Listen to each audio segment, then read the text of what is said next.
Bonjour à toutes et à tous, c'est Hermès, j'espère que vous allez bien, que vous avez passé un bon week-end difficile, je pense, avec ces pics de liquidation. J'ai eu beaucoup de commentaires sur le Discord. Je n'ai pas été là ce week-end, j'étais en week-end dans la montagne. Malheureusement, j'avais qu'un faible accès à mes écrans et à mes graphiques, donc j'ai essayé de vous répondre un petit peu sur mon téléphone portable. Mais bon, est-ce que c'était vraiment nécessaire ou important? Vous savez, nous chez les rois, on est plutôt moyen-long terme. Une chasse à la liquidité était prévisible, on en avait parlé, ça fait maintenant plusieurs semaines, j'avais toujours ma target à 53 000 $, on l'a éclaté cette target des 53 000 $. Est-ce que c'est une bonne chose pour le marché ou pas? Malheureusement, c'est une bonne chose et c'est sain pour le marché. La dynamique interne reste toujours bullish, à long terme, moyen, long terme. Mes prévisions de nouvelles ATH et un Bitcoin courant 2022 à 125-135 000 $ est toujours d'actualité, d'accord? Par contre, on est toujours baissier en daily, en court terme, ça on l'a vu, que ce soit mardi, que ce soit mercredi, que ce soit jeudi ou vendredi, même ce week-end, malheureusement la dynamique en daily était toujours baissière. Donc on pouvait s'attendre, peut-être pas avec une force ou une violence au niveau des pics de liquidation, aussi forte, mais c'est super bon pour le marché. J'ai vu passer là qu'on était à 5,5 milliards de liquidation sur le marché des cryptoactifs. Bon, c'est une bonne chose. Et puis on voit en parallèle qu'au niveau du S&P ou au niveau du Nasdaq, des valeurs tech, ça se tient bien, d'accord? Donc est-ce qu'il faut avoir peur? Est-ce qu'il faut tout vendre, etc. Il y en a beaucoup qui ont vendu. C'est panic sell et c'est comme ça qu'on accélère des pics de liquidation et qu'on accélère des chutes de prix. Par contre, ça a été très très bien racheté et j'ai vu beaucoup aussi de commentaires et de trucs sur le Discord comme quoi c'était les soldes et que c'était le moment d'acheter et qu'on va acheter le couteau qui tombe. Ça sert strictement à rien d'acheter le couteau qui tombe. Et je vous le montre en fait très rapidement et on commencera à parler du Bitcoin un petit peu au niveau de nos trendlines, etc. Et je vous avais fait même une vidéo, aïe, si on vient clôturer et faire des bougies en daily sous cette trendline, là je commencerai à avoir peur. Donc, évidemment, je commence à avoir peur. Est-ce que c'est pour ça que je vais tout vendre? Bien sûr que non. Mais ici, on l'a bien vu qu'il y avait des gros pics de liquidation. Et on reviendra après. Ici, vous avez des gros pics de liquidation. On l'a vu, cette chute-là. Regardez le cours, il est revenu dessus une fois, deux fois, trois fois. Et on est même venu juste en dessous chercher ses précédents lots. Ok? Donc, on a le temps. C'est ça qu'on veut éventuellement voir. Une réaccumulation. Ok? Parce que si vous achetez là, en fait, je m'explique assez simplement. Si vous achetez ici, dans le pic là, vous mettez où votre stop? C'est ça la vraie question qu'il faut se poser. On va chercher les précédents lots, on essaie de le mettre ici, le stop. Et ceux qui ont acheté juste ici, ils le mettent où aussi ici? Regardez, ça fait quoi en fait en termes de pourcentage, pardon? Ça fait du moins 30, moins 40%? C'est chaud pour les traders de tendance ou les traders de range qui mettent des stops à 30%. Plus on regarde des petits time frames, d'accord, plus on essaye de mettre des tout petits ordres en fait, des tout petits montants entre guillemets de pourcentage pour le stop. Généralement c'est 2, 3, voire 5%, allez 15% parce qu'on est des guerriers. Mais on voit bien que si on commence à acheter des couteaux qui tombent ici, en fait notre stop on le met vite à moins 30%. D'accord? Et on sort du cadre en fait du trading ou du trading court terme. Ok? Il faut vraiment qu'on attende un déroulement du prix, ok? Donc ce qui est très important, et ça on y vient tout de suite, qui c'est qui achète ça là? Qui c'est qui stoppe ce type de mèche là? Ce sont des baleines, d'accord? Alors moi je préconise toujours un membre de Discord et toujours dans mes vidéos, laissez faire les baleines, d'accord? On ne sait pas ce qu'elles veulent faire, on ne sait pas quel est leur plan. D'accord, on essaie de le découvrir en fonction de l'analyse graphique et l'analyse fondamentale. Est-ce que c'est vraiment la guerre au niveau du Covid qui revient, etc. Non, c'est pas vraiment la guerre. Mais en tout cas, c'est un joli prétexte, d'accord, pour aller chasser de la liquidité. C'est exactement ce qui s'est passé ce week-end, comme par hasard.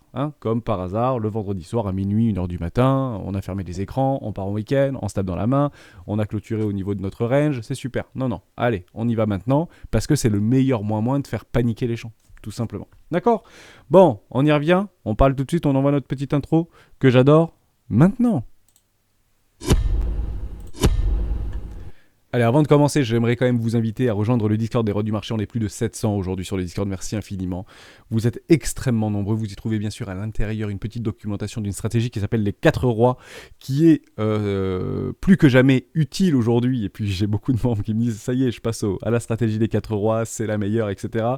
Non, c'est pas forcément la meilleure, n'hésitez pas bien sûr à vous en imprégner, d'accord? Moi c'est quelque chose que j'utilise depuis quelques mois, quelques années maintenant, et qui m'offre d'excellents résultats, qui me permet surtout en fait de ne pas être être soumis à mes émotions quand il y a des pics de liquidation tels qu'on a vécu ce week-end. Hein, d'accord ? Je n'ai pas rebranché les écrans parce que j'ai vu du moins 30 ou moins 40% sur mes altcoins. C'est pas grave, j'ai même beaucoup d'ordres qui sont passés. Je crois que j'ai 15 ou 17% de mon capital qui est passé ce week-end sur les altcoins.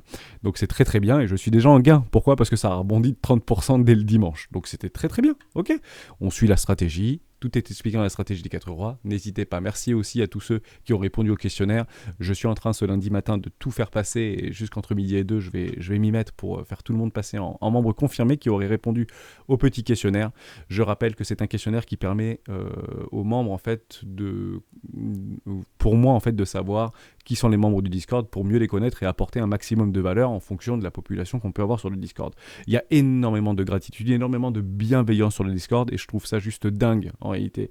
Depuis le début, j'ai dû bannir juste une seule personne parce que il faisait du spam dans les... Alors c'est peut-être pas une personne, c'est peut-être un bot, hein, mais généralement il y a le CapChat pour essayer de protéger un petit peu. Donc une seule personne qui a fait de l'incitation pour acheter du Bitcoin ou je sais pas quoi. Sur 700, je trouve ça juste dingue. Donc c'est super. Voilà, très très très bienveillant. Et on continuera à travailler sur du moyen long terme et toujours travailler sur le psychologique. Ok ? C'est très très important. Pour chaque question posée, la réponse me concernant, vous retrouvez tout ça sur le Discord. Ok ? Allez, on revient sur notre Bitcoin. Donc oui, chasse à la liquidité, 5,5 milliards à peu près de liquidation. Est-ce qu'on est tombé dans l'extrême peur ? Et évidemment, je pense qu'on nous sommes dans l'extrême peur. Voilà, on est passé dans le 16. Est-ce que c'est ici qu'on commence à qu'on pose éventuellement des pseudo-bottoms de marché ? La réponse est oui. C'est dans ces situations-là, d'accord, qu'on commence à poser des bottoms de marché. Donc je vais mettre en daily et on va regarder la dernière fois que ça s'est passé. D'accord, on met un petit coup dans le rétroviseur. Donc là, on a cassé les précédents lots. Regardez, c'était juste ici. Là, c'était l'extrême peur. On pose un bottom. Ici, c'était l'extrême peur pendant très longtemps. D'accord, on pose des bottoms. Ok, tout simplement. C'est là où on pose des bottoms. C'est là où on commence à se dire, ok, on va laisser le cours travailler. On va voir où les baleines veulent nous amener pour voir si oui ou non on posera des bottoms cet hiver au niveau du prix des 47 000, 45 000, 50 000 $. Je vous avais dit qu'en dessous des 50 000 $, le sentiment de marché switch complètement. Et ça n'a pas loupé ce week-end. On a cassé très, très largement les 50 000 $. On a même clôturé sous les 50 000 $. Le sentiment de marché est passé dans l'extrême peur. Voilà, donc c'est très bon et très sain pour le marché. Malheureusement, nous ne pouvons pas faire gagner tout le monde. D'accord ? Je vous avais aussi dit, et on passe très rapidement sur Coinalyse, et après on reviendra sur une petite line que je vous avais notée il y a une quinzaine de jours. Je vous avais dit, je suis en daily, que j'avais envie de voir là qu'on arrivait sur les 153, 154 000 $, de 150 000 $ de Bitcoin leveragé sur les exchanges. Donc c'est pas la réalité, d'accord ? C'est plutôt un agrégat d'open interest au niveau des datas qui nous sont fournis par les exchanges, d'accord ? C'est un agglomérat. Derrière, on voit que je vous avais dit, je pense qu'on est mûr pour avoir un gros flush, un gros pic en fait de liquidation, et je ne savais pas quelle était la direction. D'accord ? On ne sait pas où est la direction. Ça aurait très bien pu faire ce week-end, boum, travailler et aller à 75 000 $. C'était possible, d'accord ? Sauf que les market makers, le marché, les exchanges ont bien vu qu'il y avait davantage de longues. Et c'est là-dessus où moi je vous invite très régulièrement à aller faire un petit tour sur Binance. Au niveau de TradingView, juste ici, voilà, j'aime bien aller sur la data. Est-ce qu'elle est vraie, est-ce qu'elle est fausse, c'est pas très grave. Vous avez plutôt une tendance en fait au niveau des comptes qui sont majoritairement en long ou en short, d'accord ? Et je vous l'avais dit, on est à plus de 80% en long au niveau des comptes sur Binance. Le train est extrêmement chargé. Donc là, on a bien baissé, on était à 80, on est passé à 67,32, d'accord ? Est-ce qu'il y a encore de la place pour aller les chercher ? Oui, on a encore de la place pour aller un petit peu plus profondément, ok ? Et où est-ce qu'on le voit qu'on a encore de la place ? C'est quand vous allez voir sur Kingfisher. Je vous l'ai partagé tout à l'heure sur le Discord. Ah je l'ai plus Kingfisher. Allez, je vais aller sur le Discord, c'est pas très grave. Ça bug un peu Kingfisher en ce moment, c'est pas très très grave. Voilà, juste ici. Donc on voit qu'il y a des énormes amas ici sur les 54, 55, 56 000 $ au niveau des shorts. Donc on nous a appuyé très très très fort sur la tête, d'accord ? Et on voit qu'il n'y a pas tant de pics de liquidation de longue ici. Ok ? Donc c'est plutôt du spot qui a été racheté. Pour moi, c'est plus du spot. Pourquoi ? Parce que je n'ai pas vu, au niveau de Coinalyse, un regain extraordinaire au niveau de notre open interest. On est resté à plat. D'accord ? Donc c'est majoritairement des milliardaires qui ont acheté ici, je pense, très très franchement, et qui ont surtout acheté en spot. Tout simplement. Le train est nettoyé, super, on a dégagé 5 wagons de futurs millionnaires, on peut repartir tranquillement et reconstruire de nouvelles structures. Qu'est-ce qu'on attendra ? Très simplement, au même titre que ça fait des semaines qu'on attend une nouvelle structure pour renverser ce double top en daily, d'accord, je vais passer en bleu, voilà, et ben on attendra une jolie structure en daily, ici, en double bottom. Est-ce qu'on l'a eu? Non. Ici, est-ce qu'on l'a eu? Non. Donc on peut toujours faire de nouveau plus bas. Ok. Où est-ce qu'on s'est arrêté? Extrêmement simple. Je vous avais dit, tant qu'on ne casse pas le premier arrêt, le plus probable c'est de faire un nouveau plus haut. Ok. Mais avant d'avoir un nouveau plus haut, il nous faut bien une structure. Ok. Bah ici on l'a pas eu notre structure. Tout simplement. Donc le plus probable c'était de faire un nouveau plus bas, tant qu'on ne casse pas le premier arrêt. Donc on a cassé le premier arrêt par rapport à une dynamique haussière long terme, mais on a aussi cassé notre premier arrêt par rapport à un retracement court terme. Regardez, hop, juste ici, on n'a pas, cassé notre premier arrêt par rapport à un retracement court terme. Vous le voyez, il était juste ici notre premier arrêt. On ne l'a jamais cassé finalement. Ok. On ne l'a pas cassé, on est venu le travailler. Tout simplement. Ok, donc on attend que le cours fasse des choses, tout simplement. Alors oui, c'était intéressant pour les traders de suivi de tendance d'acheter juste ici. Trader de suivi de tendance que je ne suis pas. C'était intéressant d'acheter ici, d'accord? Parce qu'on était bien dans un suivi de tendance, ok? Bon, bah on est venu les exploser, ces traders de suivi de tendance. Donc les range traders, il n'y en a plus. Pourquoi? Parce que nous sommes en tendance. 80% du temps, le cours range, d'accord? On a des ranges partout, hein. Ici, ici, ici, on a un range également, d'accord? Bah là, il n'y a plus de range trader. Donc le range trader va attendre une nouvelle structure. Qu'est-ce qu'on attendrait éventuellement? On peut déjà imaginer très simplement que juste ici, je vais aller là. Ah, voilà, hop, là, on a notre bad range, on peut l'imaginer comme ça. Bad range également qui est une énorme résistance, juste ici au niveau des 40 000 $. Ici, c'est du béton armé, hein. D'accord? On est juste ici sur des pressants de résistance, des précédents lows, et ici, notre ligne de coup. Pour moi, là, c'est du béton armé. Si on vient clôturer là-dessous, c'est sauf qui peut. C'est là où on va commencer vraiment à flipper, hein. Il faut surtout pas que le cours vienne clôturer en dessous des 40 000 $. Ok? D'accord? Sauf si c'est extrêmement bearish. Si vous avez des amas de short qui arrivent et qui appuient très fort, très fort, très fort, très fort, très fort, parce que le monde est devenu bearish, bon, et pourquoi pas? D'accord? Mais s'il y a des gens plutôt que vous voyez l'open interest commencer à monter et il y a des longs qui commencent à se mettre buy the dip, buy the dip, buy the dip, buy the dip, le plus probable, je vous l'ai dit, c'est d'avoir une structure et derrière faire de nouveau plus bas. On y est très loin. Ok? On y est très très loin. Là, on a des... Enfin, c'est juste exceptionnel que ce soit arrêté exactement ici. On n'est même pas venu chercher nos précédents lots. D'accord? Donc ça crée même de la frustration à des personnes qui avaient mis des ordres, peut-être ici sur les 39-40 000 $. D'ailleurs, je vous le dis tout de suite, c'était très intéressant. Moi, ça m'a beaucoup fait réfléchir. J'aime bien vous amener sur Trading Light au niveau des amas d'ordre dessus. Bon, j'ai remarqué quelque chose qui était très intéressant. C'est juste ici. On avait, vous vous rappelez, beaucoup d'ordres ici, où on pouvait éventuellement venir les fils. Bon, on n'est pas venu les fils, et d'ailleurs, ça s'est tout simplement disparu. Il n'y en a plus ici, regardez. Alors, je pars peut-être du principe que soit les gens, ils ont vu le cours partir, ils ont vite débouclé, ou les robots ont débouclé leur position, alors que c'est de l'ordre limite, puisqu'on les voit, hein, c'est pas du market ordre, c'est plutôt du limite, ça veut dire que ce sont des ordres qui sont déjà positionnés dans le passé, d'accord? Et ils sont tous partis sur cette mèche. Alors, est-ce que finalement, les gens qui avaient posé des milliers d'ordres ici, c'est des milliers de bitcoins, ils n'ont pas juste arrêté la course ici, d'accord? Possible, hein? Possible. Ou bah, tout simplement, ils l'ont lâché pour essayer de racheter beaucoup plus bas. D'accord? En tout cas, le cours a bien été racheté par des milliardaires. Ça, vous pouvez en être sûr à 100%. Est-ce que ça veut dire que ça y est, ça n'ira pas plus bas? Bien sûr que ça peut aller plus bas. Hein, le cours peut toujours aller plus bas. Ok? Et d'ailleurs, ceux qui ont acheté la clôture ici, je vais revenir sur mon cours. C'est pour ça que je vous dis, ça sert à rien de sauter sur le couteau, parce qu'en fait, on va finir tôt ou tard à vous travailler l'émotionnel. Hein, il y en a beaucoup qui ont peut-être acheté ici, là, parce qu'ils ont loupé cette mièche. Alors, j'aurais dû acheter ici, regardez, le cours il commence déjà à travailler. Pourquoi pas faire des espèces de structures ici, un peu plus haut, sur ces précédentes lignes de coup, on ne le sait pas. Donc on laisse le cours travailler, on a le temps, d'accord? On va laisser la semaine passer, on va essayer de regarder les news, etc. D'ailleurs, en parlant de news, c'est très intéressant, et puis après je répondrai à quelques questions, super important. On a notre chef d'un énorme hedge fund qui prédit en fait la chute de $, à 10 000 $, je l'ai posté sur Twitter, il a raison. Hein, il a raison. Par contre, il parle bien sûr au conditionnel. Okay, le Bitcoin ne fera pas exception par rapport au marché du Nasdaq, par rapport au marché américain ou au marché français. D'accord? Ça reste des risques on, donc ce sont des marchés risqués qui sont soumis en fait aux règles du marché. Si le monde s'effondre parce que le nouveau variant, finalement, on s'aperçoit que c'est vraiment c'est pas vraiment top, hein, entre guillemets. En tout cas, on l'avait pas anticipé de cette dangerosité ou de cette propagation et qu'on doit reconfiner le pays, etc. Toujours des très bons prétextes pour aller chercher de l'acheteur agressif parce que les marchés sont relativement hauts et une respiration de marché sur sur un prétexte de news est toujours très bon. Et puis dans un mois, vous allez voir, bon, finalement, le vaccin fonctionne super bien sur ce nouveau variant, il n'y a pas de problème, zéro personne en danger, etc. quoi. D'accord ? Et c'est comme ça qu'on essaye de créer des bottoms de marché. Okay ? Bien évidemment, ça permet en fait d'accélérer la baisse. Mais est-ce que c'est complètement délirant sous les 10 000 $ ou les 10 000 $? Bah, en fait, c'est extrêmement simple. Moi, j'ai une target entre guillemets dite max par rapport au Bitcoin. C'est si je vais chercher mes précédents lots ici. Le marché crypto aime bien rechercher les 886, d'accord ? Donc moi, je le vois exactement à 11 285 $. Voilà. Si jamais on vient casser ces précédents lots, possible qu'on vienne avoir une mèche ici sur les 11 180. Mais on n'y est pas du tout. D'accord ? On n'y est pas du tout. Regardez le S&P, enfin, il ouvre en positif aujourd'hui. Hein, d'accord ?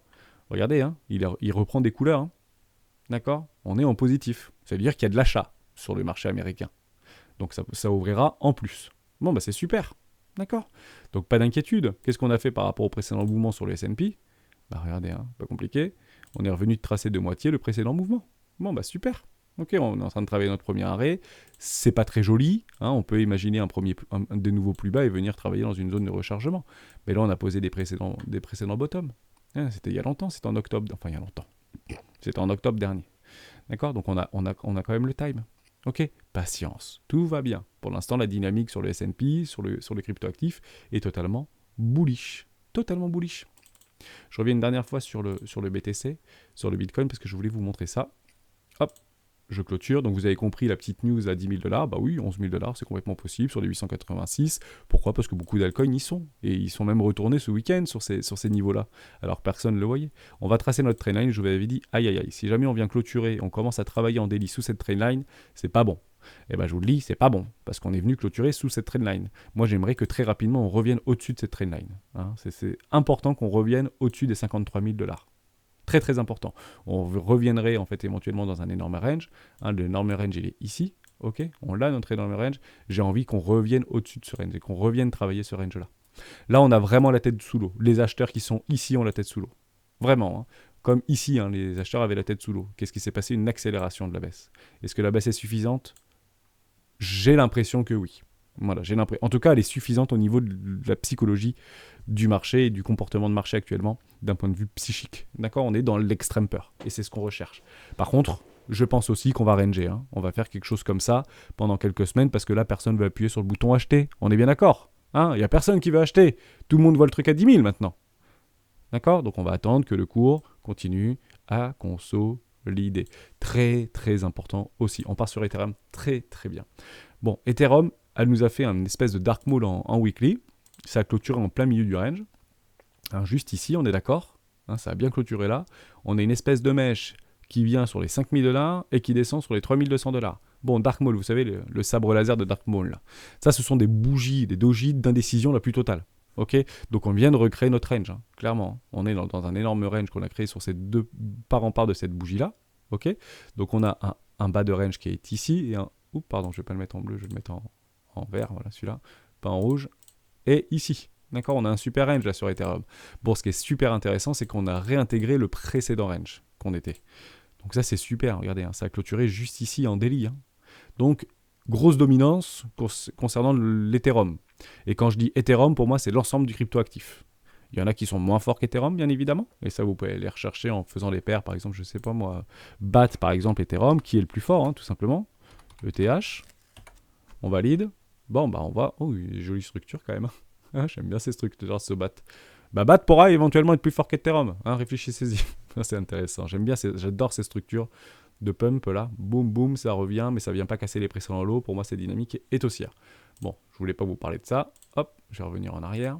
Mais on peut regarder ça pour savoir quels sont les altcoins, ou face au Bitcoin, ou face à l'Ethereum, ou face à n'importe quelle crypto-monnaie, si vous hésitez entre plusieurs petites crypto-monnaies. Allez chercher la performance et la surperformance, bien évidemment. Donc on est bien revenu dans notre range. Hein, pardon, juste ici. Ici et plus haut. D'accord ? Tout simplement. Bon, très très fort. Hein. Bitcoin, Ethereum, hein, pardon, on est revenu bien clôturer au-dessus de ces précédentes lignes de coups de notre épaule, de notre ta séance ici, magnifique. On a fait notre 3 de pique ici, continueur de suivi de tendance. Là, ça va être défendu largement. Hein. C'est les milliardaires hein, qui récupèrent ces bougies-là. Hein.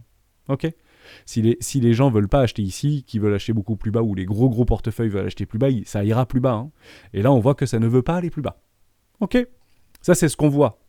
D'accord? Bon, on sort de cet avancement d'absurdité de surachat ici. Bon, ceci étant dit, notre moyenne mobile 13 n'y est pas encore rentrée. Donc on peut très bien rentrer ici, refaire un pullback là. D'accord? Ça repart, nouvelle ATH. Et puis derrière, ça peut rester très très longtemps dans un enfoncement d'absurdité de surachat. Ok? Pour l'instant, la dynamique long terme, en weekly, sur notre MACD, est haussière. D'ailleurs, je réponds à cette question. Allez, on passe aux questions. J'espère que vous avez à peu près vu. J'avais fait aussi une vidéo... dimanche, que j'avais tourné vendredi matin, ou vendredi entre midi et 2, bien évidemment, donc j'avais pas vu le crash, et il y a eu des personnes qui se sont étonnées. Ah oui, mais chez les rois, vous savez, on peut envoyer des vidéos dans une semaine, c'est pas très très grave, puisqu'on est plutôt sur du moyen long terme.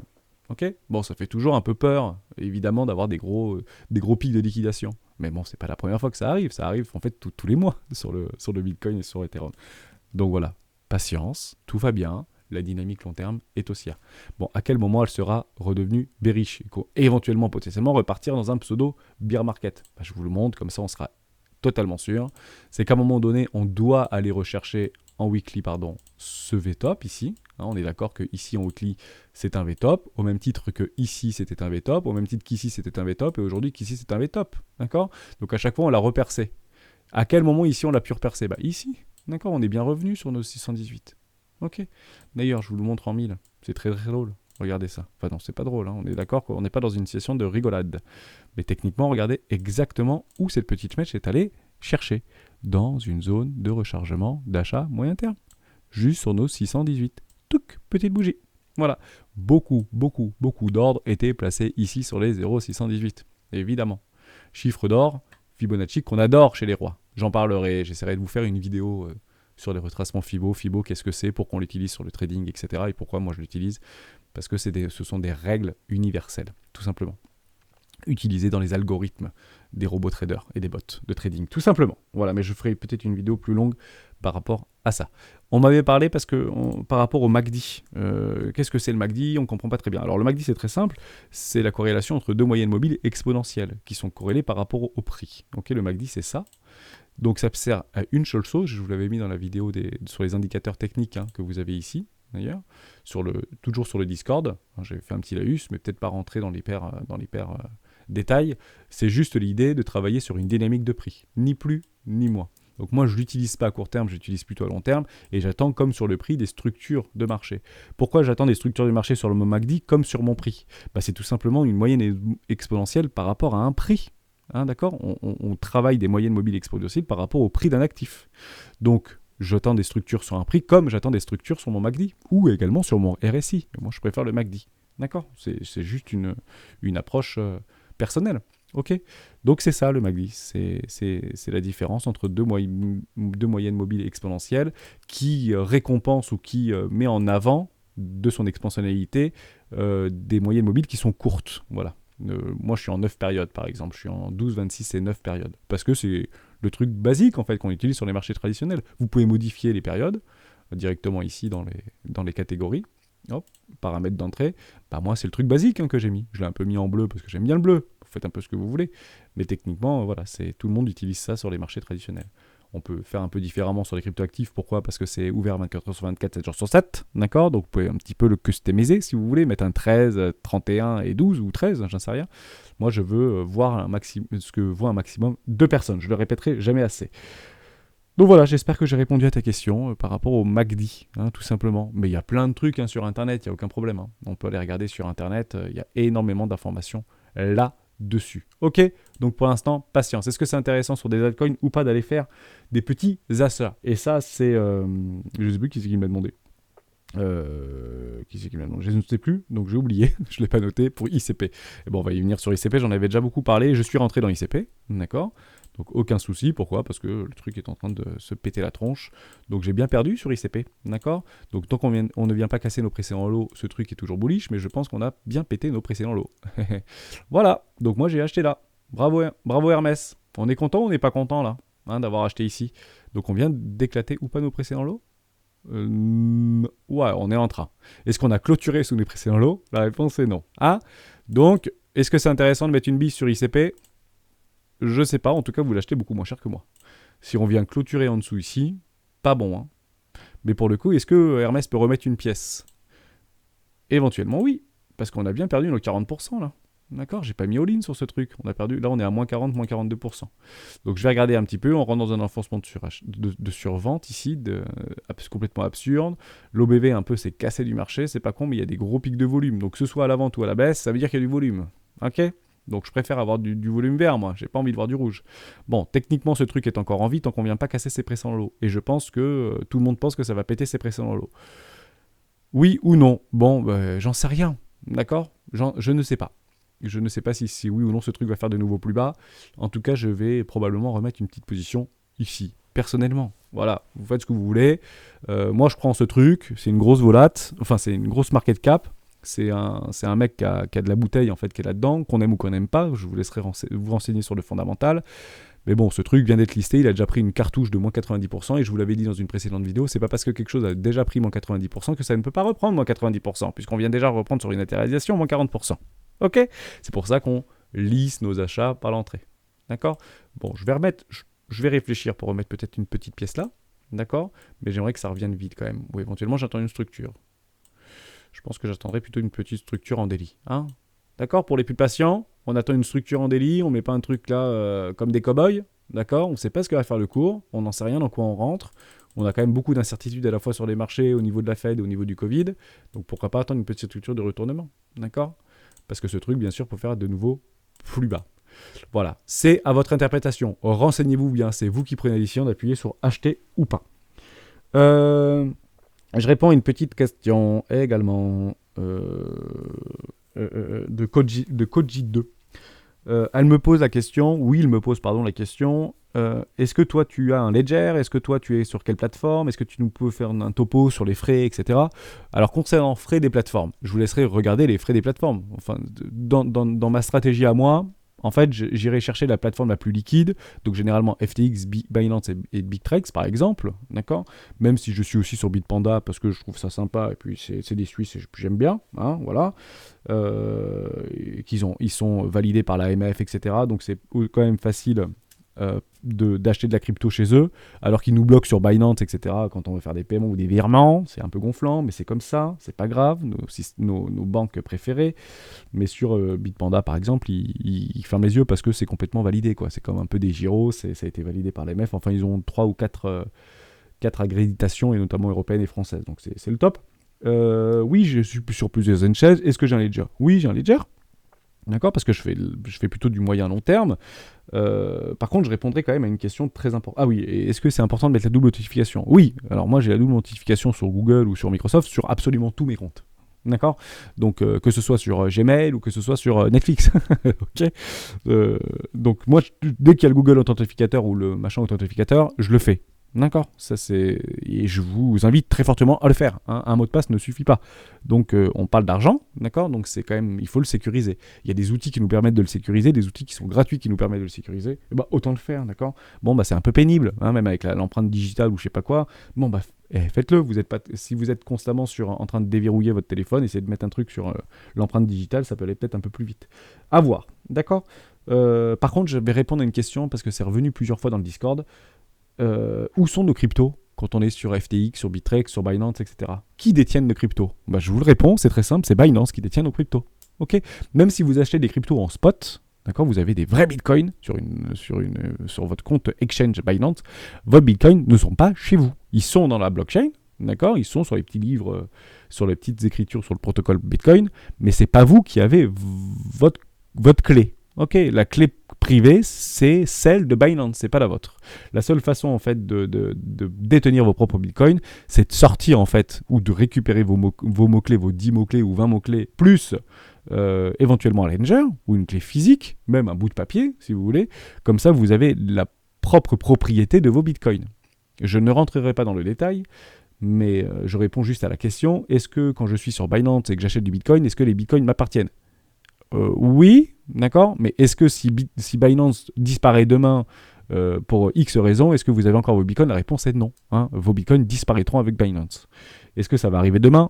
Je ne pense pas. D'accord, c'est quand même des milliards qui sont gérés par Binance et 70% de la population des crypto traders, entre guillemets, investisseurs. Donc je ne pense pas que ça parte demain. Mais par contre, si vous avez des millions sur un exchange, renseignez-vous bien, c'est toujours pareil.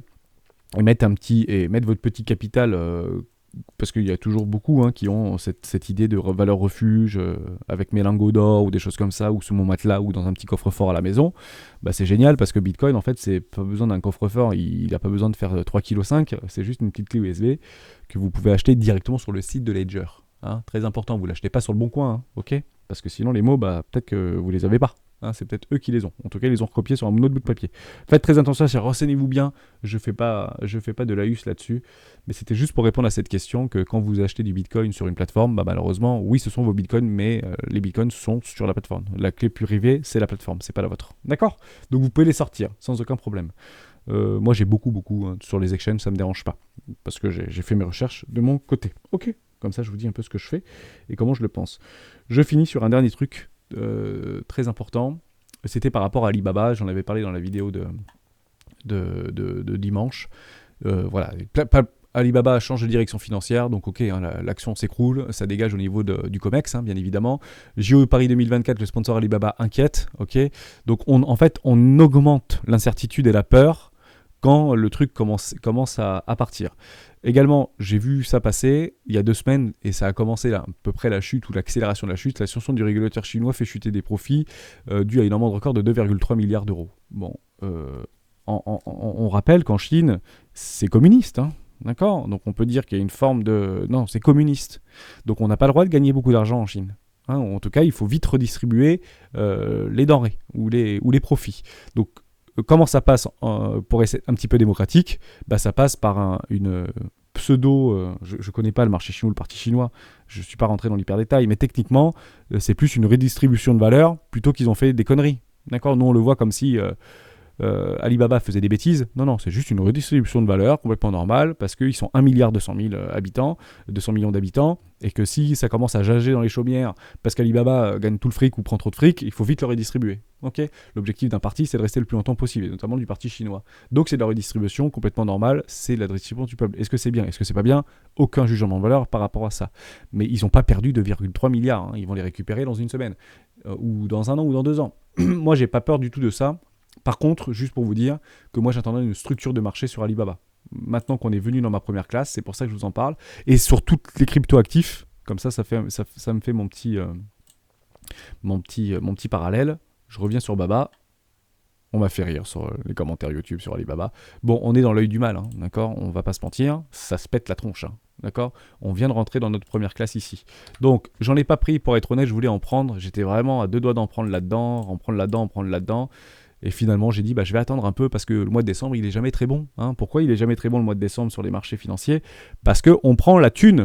On prend la thune pour payer le fisc américain notamment. Et je rappelle que Wall Street, c'est la plus grosse plateforme d'échange boursière du monde, d'accord, avec 25% des flux de capitaux des bourses mondiales, c'est 25%, et qu'il y a une loi apparemment Biden, je crois que c'est validé depuis quelques temps maintenant, où il y a des gros impôts qui vont être faits sur les plus-values à partir du 1er janvier 2022. Je ne sais pas si c'est passé, vous me le direz dans les commentaires ou dans le Discord pour savoir si elle est passée celle-là, mais je crois que oui. Donc que font les gens? On prend les profits, bien évidemment, surtout sur les valeurs tech, et on fait péter les marchés. Voilà, donc je ne sais pas si la loi est passée, d'accord? Donc maintenant sur Alibaba, on va éventuellement attendre une jolie structure de marché, d'accord? Juste ici, comme ça, en première classe. Ça sert à rien d'acheter des couteaux, vous avez le temps, laissez tranquille le cours, ça devrait latéraliser, ok? Voilà pour ça. On finira là-dessus, j'espère que je vous ai répondu. On respire, tout va bien, il n'y a pas de problème, pour le coup. Moi, j'ai pas ouvert mes écrans en panique ce week-end. Alors, j'ai plus l'habitude probablement qu'une grande partie d'entre vous, mais c'est ce que j'essaye vraiment de vous partager, d'accord? Non, c'est juste cette trendline qui nous embête un peu. Ok, on aimerait que ça revienne assez vite au-dessus. Est-ce que ça peut continuer à se péter la tronche? La réponse est oui, ça peut continuer à se péter la tronche. D'accord? Mais c'est peu probable, parce que c'est rare qu'on continue à accentuer une baisse, notamment avec des pics de liquidation comme ça. Et je le rappellerai jamais assez, le marché est haussier, mais tout le monde ne sera pas dans la partie. Là, on vient de sortir beaucoup de personnes. Les jeunes non initiés qui viennent de rentrer sur le marché, ils sont des apartis. À perte, et forte perte d'ailleurs. Ils ont paniqué dans le truc, ils ont passé un mauvais week-end. Ça a déjà paniqué fort. Ok? Non, on panique pas. Mon portefeuille a souffert, d'accord? Je suis pas différent de vous. Moi, je vous l'avais dit que mon portefeuille n'était pas suffisamment hedgé ici. D'accord? Donc je voulais remettre une position de hedge pour shorter et pour couvrir l'intégralité de mon portefeuille. Il l'était un petit peu, et notamment sur Ethereum, parce que comme je vous avais dit dans la vidéo, qu'il y avait quand même une bonne notion ici de short. J'ai mis un tout petit short pour couvrir mon portefeuille. J'ai eu raison, mais pas vraiment raison, parce que le truc il est revenu dans son range. Donc je suis emmerdé sur... je suis embêté, pardon, pas de gros mots chez les rois. Je suis embêté parce que Ethereum en fait résiste beaucoup, mais Bitcoin est en train de se flush, et puis j'ai pas réussi à hedger ma position sur Bitcoin. Bon, bah que veut nous dire le marché? Eh bien, il veut nous dire que quoi que vous fassiez, quoi que vous disiez, quoi que vous pensez, le marché fera ce que vous voulez pas qu'il fasse. Tout simplement. Néanmoins, ce que je vois, c'est que c'est un VTOP, et les VTOP sont toujours menés, dans 90% des cas menés, à être retestés, et il reviendra très probablement venir voir les 65 000 $ dans les prochaines semaines ou prochains mois. D'accord? Allez voir potentiellement plus tard de nouveau plus bas, comme exactement ce qui s'est passé ici. J'aimerais voir ce qui s'est passé ici, ce qui s'est passé ici. On attendra les copains. Si le monde décide ou les baleines décident de faire péter le Bitcoin et retour à 10 000 $, il est fort probable qu'on attende les copains. Ici, tout simplement. Merci à tous d'avoir suivi cette vidéo jusqu'au bout. On se retrouve demain dans une prochaine vidéo des rois du Bitcoin. Ciao.